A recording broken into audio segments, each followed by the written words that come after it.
coming up on Piano Teaching Success TV. Get all of your kids to play Jingle Bells by Christmas.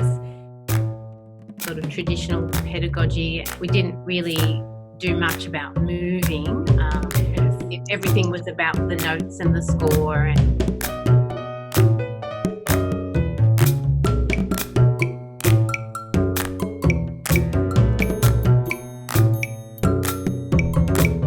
I'm Gillian Erskine.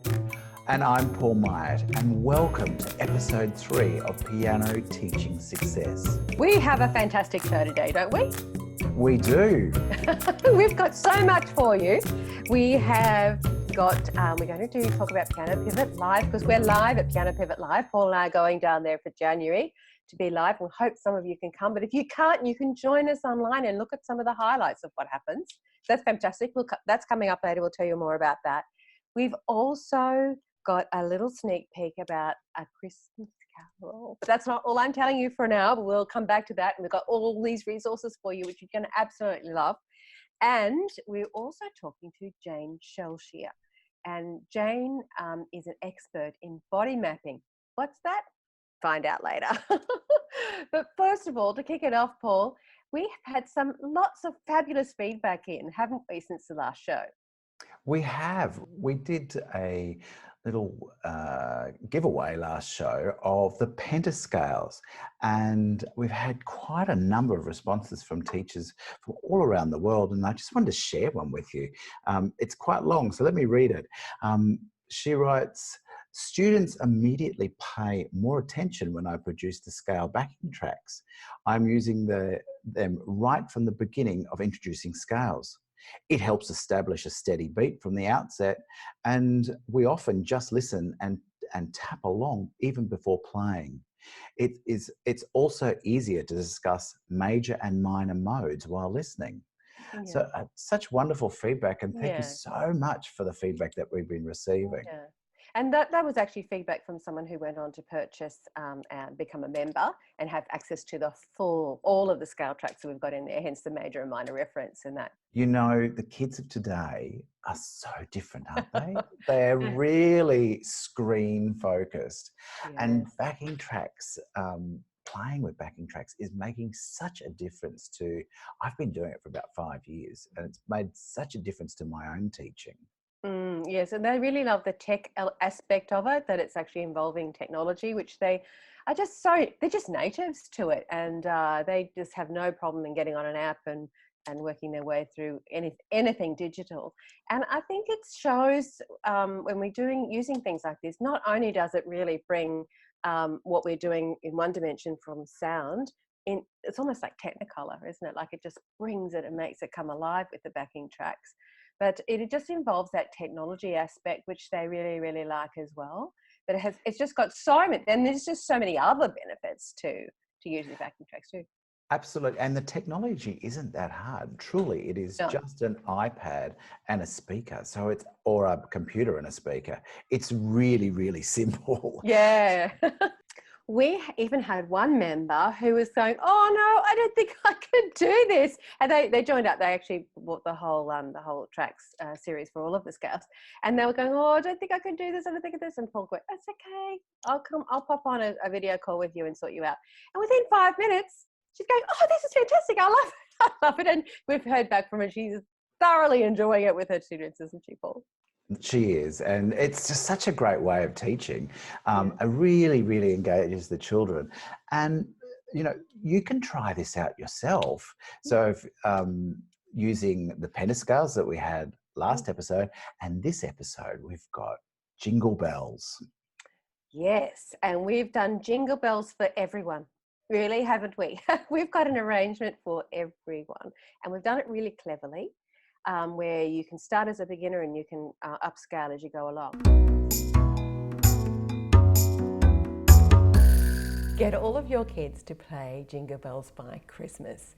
We've put together a whole pack which will really help you do this. And not only have we got the skeleton fast tracks in there, we've also got a fabulous backing track to play along with. So the step one to get going right away is sing it. Absolutely. Singing is so important, and the kids love it. Yeah. And we've put the words in the music as well. We have. So there's no excuses. So we're going to play you the backing track to start with so you can have a listen.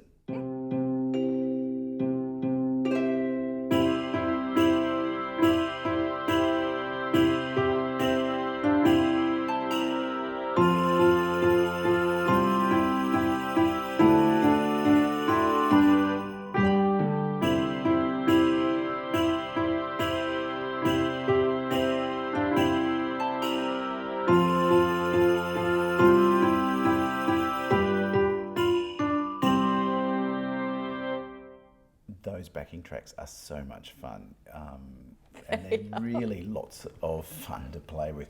And you know, why have a metronome when you can have a whole orchestra or a whole band? Yeah, you sound so much better, don't you? Like tick, tick, tick, tick off a metronome is really, really boring. But a backing track is such a musical way of approaching and getting your students to play in time, and also to make it, it just sort of also makes them developing their auditory sense at the same time as their playing abilities.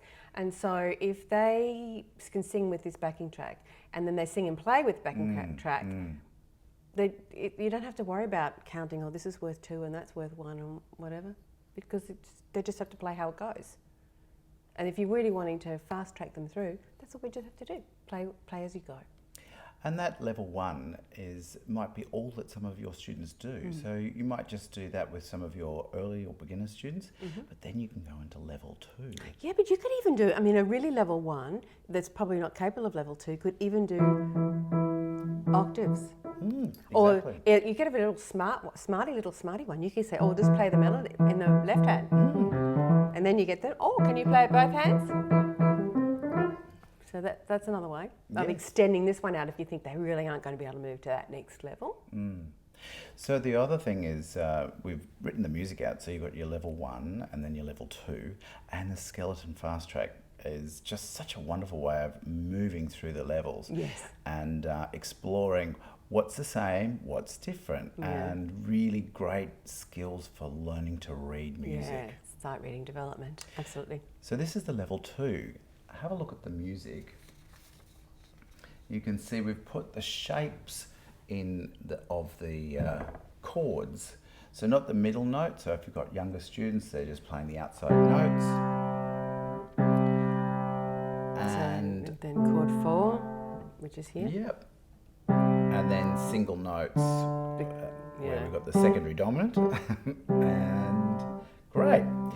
So let's have a look at that level 2 and the level 3, because in the level 3 we go to full chords, and if you have a look here, you can see those full chords.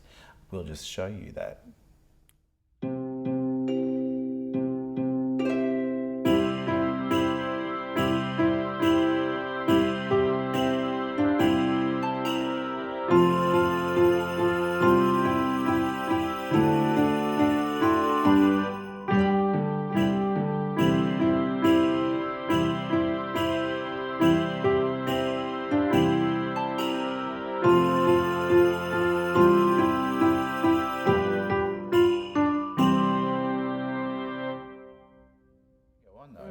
We've actually got 2 speeds, and you can adjust the speeds on those as well. So there's 2 speeds. There's a concert speed and a practice speed, and you can adjust the speed as well in 10% intervals. So that was, we just did half of each, so you could kind of get the gist of it. The level 3, if you've got a really little child, maybe they haven't got the strength to do those chords. So that's why you'd be better off to stick with level 2. Now you can go to level 4 from level 2 or level 3. You don't have to do every single level. So if you've got a child who has just zoomed through level 2, well, just take them straight to level 4. So let's play level 4.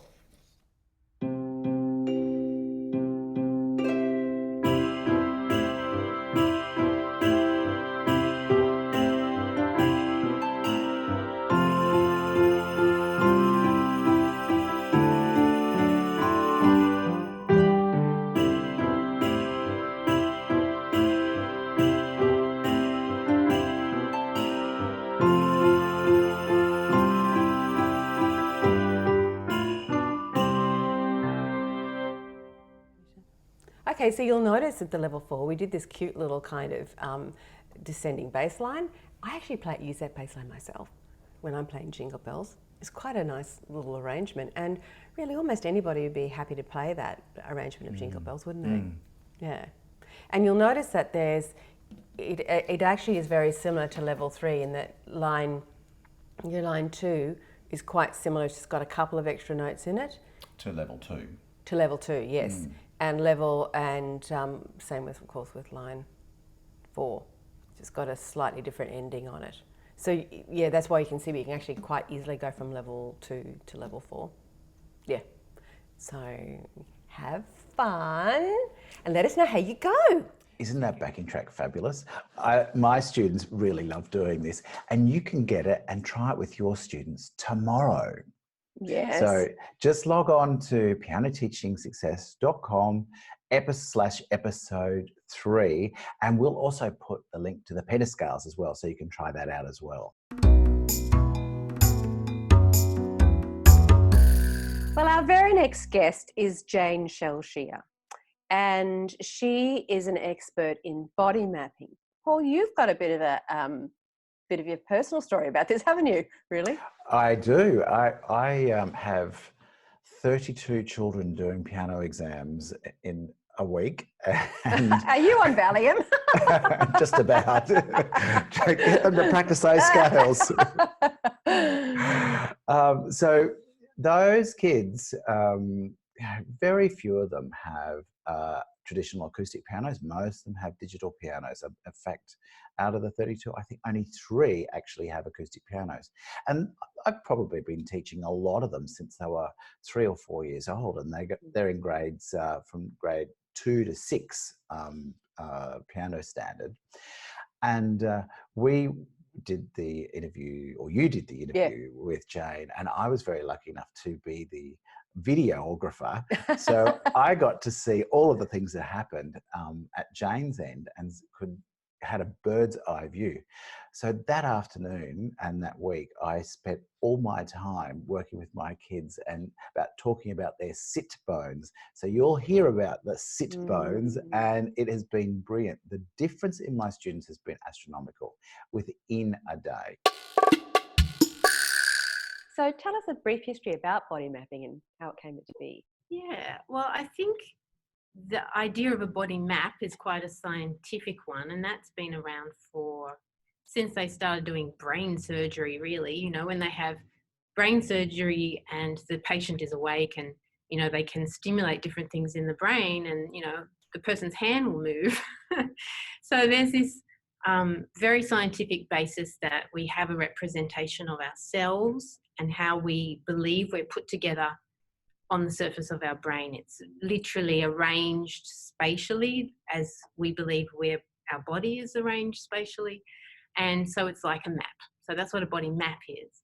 But body mapping, I think about 20 years ago, the story goes that William Conable, who was a cellist, he was invited by a friend who was a violin teacher to come and see a student of hers playing. And she said, I'd like you to come and see this student because there's something going wrong with her bowing arm and I just don't know what's happening and I need some help. So he went along and he watched this girl playing the violin, and he said he started to think, what must she be thinking about how her arm is built, how it's put together to be doing that movement the way she was doing it. So he wondered, and so he stopped her and said, you know, what can you tell me about what you know about your arm? Like, where are the joints and what happens with all the movements you're trying to make to bow? And she had an understanding that her joint was actually way above where the elbow joint really was. And she was trying to bow from there. So she was trying to, you know, make movement where there really wasn't one along the shaft of the bone, and also try to stabilize where there should be movement at the real elbow because she didn't think that was the joint. And he said, you know, in a way it made sense that she had that misunderstanding because she was growing. And at some point in time, that joint was about that distance from her shoulder joint. So it made a kind of sense.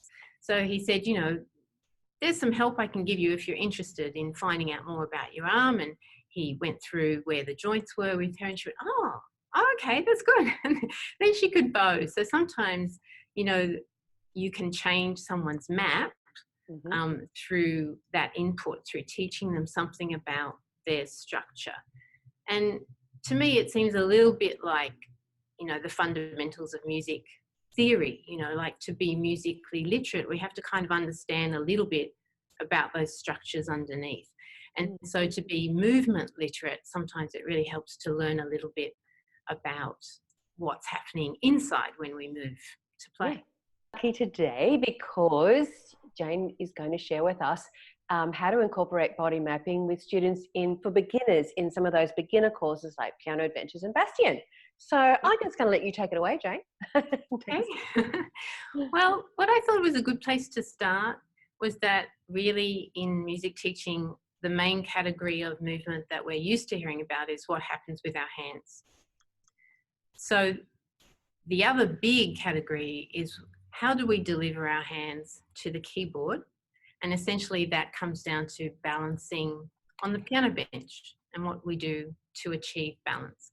So I suppose the most common advice given to me was to sort of sit up straight.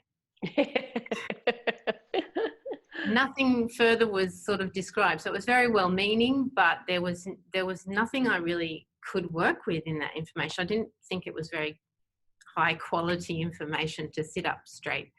And so rather than what is really describing how I would look from the outside, body mapping says, well, what's happening inside in order to balance on the bench? And balance is a very dynamic thing. And thank goodness, because we're constantly moving to play. So, you know, being in a fixed position isn't very useful, I don't think. So balancing on the bench, the first thing I would say to a student is, what are you sitting on? And they look at me straight to the bench. And I say, yes, there's the bench. And then what of you are you sitting on? And they generally look a little shy and start giggling a little bit, and they say, oh, my bottom, you know. Yes. But what inside are you using to balance on the bench? And you get all kinds of answers, and not very many of them will understand, and there's no reason they should, because they've never been taught this before most time. So I ask them to sit on their hands. So I'm going to do that now. And you can do that, Gillian, just sitting on your hands. And what you'll sense is that you can feel underneath there some bony structure. Yeah, bones. Exactly. So what you're sitting on there are called sitting bones. And keep sitting on your hands for a while. And you'll notice that if you needed to go into the base of the piano, you can completely come onto one sitting bone. The pressure changes and you can come onto the other. You can come towards the keyboard and you can feel that the pressure moves at a different point along that bone, and you can come right back off them as well. Yeah. So the main thing is that everything above what you're sitting on your hands is your torso, and it can just balance over those bones. That's exactly what they're designed to do. And the reason it works so well is that when you're balanced on your sitting bones, your spine is free. And so I sometimes explain to people, we use our hands a lot in body mapping to get a sense of our body. So I'll put my hands, one on the front on my tummy and one on the back, and I'll say exactly halfway between my two hands is the part of my spine that bears my weight. So it's very central. And then I'll use my two hands on the side. So right in between my two hands, right in my middle, is the part of my spine that bears my weight, the core of my spine. Oftentimes, people have an idea that their spine is at the back, and that's where you can actually feel knobbly bits, but that's about 5% of the full dimension of a spine. And that's not the part that's made for taking my weight and supporting me. That's the part that just protects my spinal cord and the nerves, very important. But when it comes to managing my mass as I'm sitting, it's got nothing to do with my balance. So when I'm on my sitting bones, my spine is free and it's curved and it's central. So if you put your hands back at your lumbar, so one on your tummy and one on your lower back, if you do the kind of traditional sitting up straight idea, you might feel that at the hand on your back, you can feel that the lumbar curve just sort of increased. And then if you roll and have a nice slump the other way, you can feel the opposite. So your back's kind of gone into a C shape. So we're trying to find a balance that's somewhere in between those, not incredibly upright and not really slumped. It's like the three bears, isn't it? Not too hot, not too cold. It's just nicely in the middle and centralized.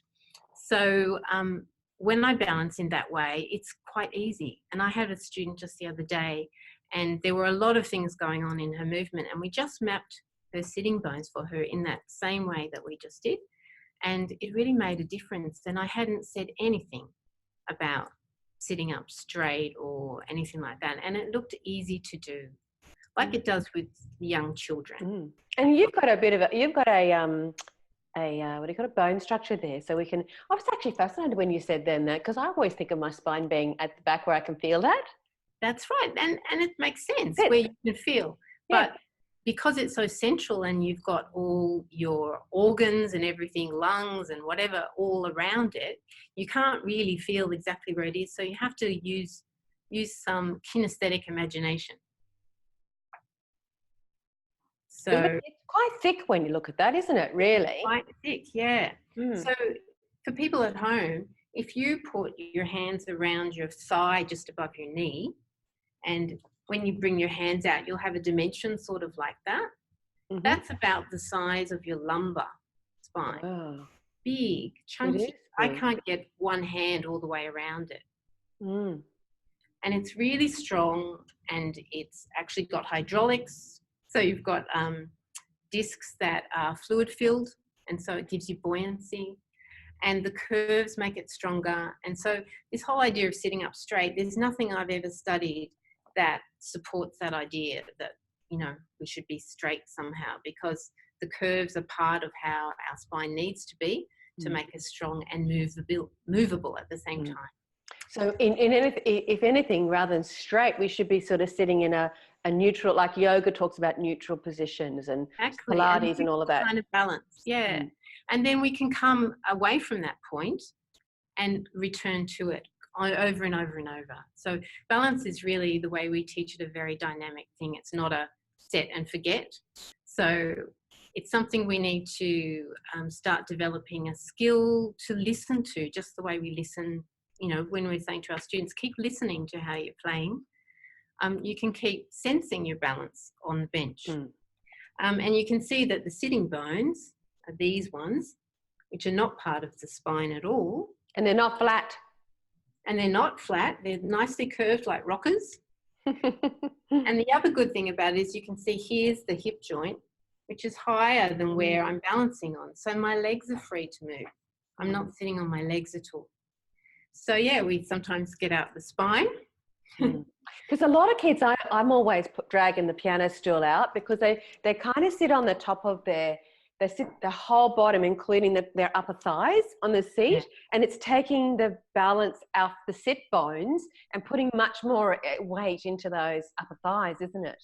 Yeah, sometimes, yeah, if just mapping it isn't enough for them, what I also do is just make them stand up, sit down, stand up, sit down, stand up, sit down and play. And quite often you'll find that they're already quite differently placed on the bench, and you've got them out of that kind of. So I like to include this information from the very first pieces that are in the kind of piano adventure series, and everyone's familiar with this sort of scenario where the text is teaching kids to find different keys along the piano. So this one from Piano Adventures, the primer level, 2 black ants the kids are finding the 2 black notes down the keyboard and playing that. So what I like to do is extend it so that we say, yes, we're playing the 2 black notes, and you're noticing how you're going to balance to reach them. So you can start up higher into that left hand and just extend the range you're using, or you can swap hands so that the right hand is playing the bass, so they're learning how to balance even when they need to make a sort of a spiraling movement in the spine. And that's what's coming, that's what's really coming in pieces as they advance. But when they're at this stage, obviously the pieces have to remain very simple. I just don't want the ideas to be thrown out until they suddenly appear in grade 4 and they're none the wiser. So what happened to my piece that was nicely here just in front of me? So the same, there's the old clock, and there's a nice duet part, and they're usually playing right hand up the top, left hand an octave lower. So just swapping it around helps them a little bit, or making it much higher and much lower, so they're starting to move a bit as they play. So and this would be really good. Oh, sorry to interrupt. This would be really good with, if you've just done that, what we were just talking about before about getting on your sit bones and feeling those sit bones, and then going straight into that where they can really be focused on, because this is really simple what they're doing with their hands. Yeah. They can really be focused on the rocking on those sit bones from one to another. Yeah, exactly. Yeah, and I'm sure everyone out there is, super creative teachers. They'll work out all kinds of ways to be able to incorporate that. The other thing I like to do is take that whole idea and swap it around as they're doing something a little more complicated. So they might be playing a piece. This is all with third fingers, and it's just called a study. This is from the Russian School of Piano Playing that I like to use. Right hands, left hands. Got a little bit of the balancing happening, but when they're good with that, I like to swap it around and say, okay, we're going to start with the right hand, and every note I want you to swap hands.